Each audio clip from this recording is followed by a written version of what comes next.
City news కి స్వాగతం. Warangal under railway gate శాంతినగర్లోని Rudradevi పరపతి సంఘాన్ని 2015లో ముష్కమల్ల సుధాకర్, గాదె మధుసూదన్, మంద శ్రీనివాస్, పూజారి సంపత్, గుంటి వీరేందర్లు కలిసి ప్రారంభించారని సంఘంలో 1300 మంది సభ్యులు ఉండేవారన్నారు. కొంతకాలం సంఘం సమిష్టి కృషితో ముందుకు సాగినప్పటికీ ఒకరైన డైరెక్టర్ ముష్కమల్ సుధాకర్ మిగతా 20 డైరెక్టర్ల పేరున సుమారు 24 లక్షల రూపాయలు స్పెషల్ లోన్ తీసుకొని చెల్లించడం లేదని అన్నారు. అంతేకాకుండా ఆ డబ్బులు మేమే చెల్లించాలని 20 డైరెక్టర్లు వాపోయారు.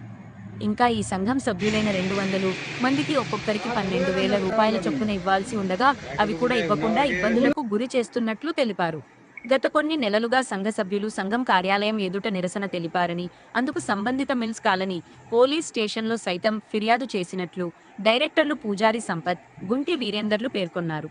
ముష్కమల్ల సుధాకర్ వద్ద నుండి దాదాపు 40 లక్షల రూపాయలు సంఘం నిధి ఉందని, అవి వెంటనే చెల్లించాలని, సంఘం సభ్యులకు ఇవ్వాల్సిన డబ్బులు త్వరలో ఇవ్వాలని ఈ సందర్భంగా వారు డిమాండ్ చేశారు. రుద్రమాదేవి పరపతి సంఘం శాంతినగర్లో స్థాపించడం. మేము 5 డైరెక్టర్లం. ఈ 100 వసూలు చేసినప్పుడు స్టార్టింగ్లో 2,000 చిల్లర ఉండే. తర్వాత వాళ్ళందరూ పోతా ఉంటే డబ్బులు ఇవ్వడం జరిగినది. మిగతా డబ్బులు వాళ్ళే తీసుకుందంటే నాకు వచ్చే 15 లక్షలు బాబాయ్ ఆరోగ్యరీత్యా మంచిగా లేడు, నేనే తీసుకుంటా, నేనే కడతా అని తోటి డైరెక్టర్ల ముందర తీసుకొని నాకు వచ్చే పైసలు తీసుకున్నాడు. తీసుకొని ఇప్పుడు 2-3 సంవత్సరాలు అవుతుంది. ఇప్పుడు పైసలు ఇవ్వమంటే నాకు సంబంధం లేదు, ఆయనే కట్టుకోవాలి అంటాడు. అది వల్ల మొన్న సభ్యులందరూ వచ్చి ఇక్కడ రొల్లు చేయడం, మాట్లాడడం, పోలీస్ స్టేషన్ పోవడం జరిగింది. మళ్ళీ టైం పెట్టి ఇస్తామన్నారు. మళ్ళీ టైం పెట్టి మీటింగ్ రమ్మంటే దాదాపు ఒక 15 సార్లు కూర్చున్నాం. మందసీను, వీరేందరు, మధుసూదన్, సుధాకర్ అంటే ఆయన రాడు. 20 సార్లు కూర్చున్నాం. 20 సార్లు రాలే. నాకు ఆడ మీటింగ్ ఉన్నాయి, ఈడ మీటింగ్ ఉన్నాయి అని చెప్పి ఇలా రోజు ప్రోద్బలం చేసాడు. మళ్ళీ మొన్న 5 తారీఖు అందరు వచ్చి సభ్యులందరూ వచ్చి మళ్ళీ అమలు చేసాడు. ఏమన్నా మాకు న్యాయం చేయగలరని.